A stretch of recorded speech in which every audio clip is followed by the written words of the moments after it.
China's power cuts this year are not likely to stretch too far beyond summer, as conditions of this year's power crunch are different from last year's, according to analysts. Power rationing in parts of China, including parts of the Yangtze region, has sparked concerns of a repeat of last year's electricity crunch that hurt many of China's main manufacturing hubs. In Shanghai, Chinese authorities turned off the lights on the city's famous riverfront spot, the Bund, on Monday and Tuesday to conserve power. But analysts say this time around, things are different. This year's power problems are related to weather and will ease once the heat wave has abated, analysts say, while last year's crisis was caused by long-running structural problems in the electricity supply. Since China had a nationwide power crunch 1 year ago, the concern is rising that it might happen again this year, Macquarie's chief China economist Larry Hu said in a note late last week.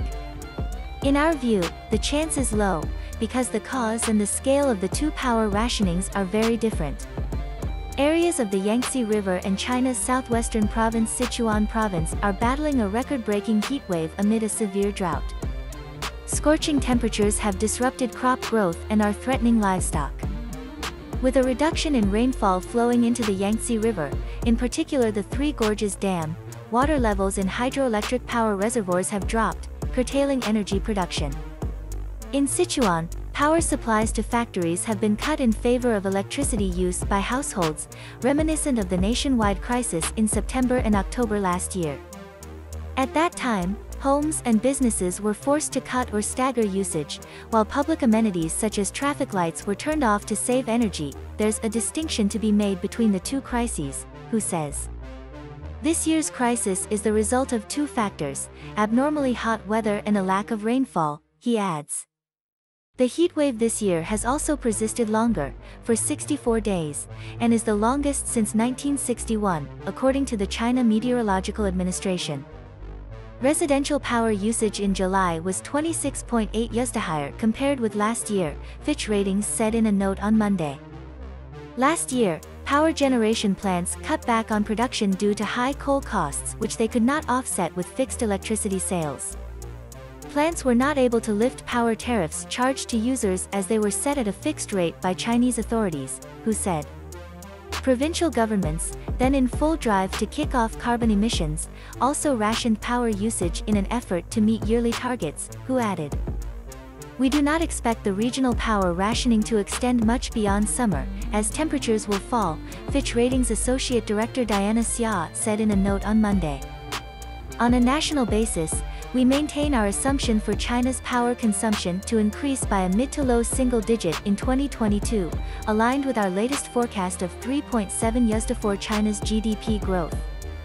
In the long run, we expect the country's ability to meet its peak load demand to improve.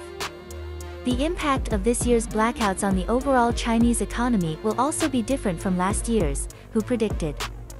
Last year, the power outage contributed to a slowdown in GDP growth in the third quarter of the year, China's National Bureau of Statistics had said. It said power rationings in parts of China had impacted normal production. Many of the country's major manufacturing areas such as Guangdong in southern China were affected by the power cuts last year. Sichuan province, which bore the brunt of the power outages this time around, only accounts for 4% of China's industrial production, Hu pointed out. That said, Sichuan's production would be under pressure given that hydropower accounted for 78% of Sichuan's power capacity and 73% of local consumption last year, higher than the national average, Fitch Ratings said. There may also be some disruptions to supply chains of raw materials like lithium given that Sichuan produces around 20% of lithium, 5% of aluminum, and 13% of polysilicon in China, but the impact will be temporary, Hu said. It could then translate into higher costs of electronic products such as electric car batteries, but the impact should be short-lived, Hu said.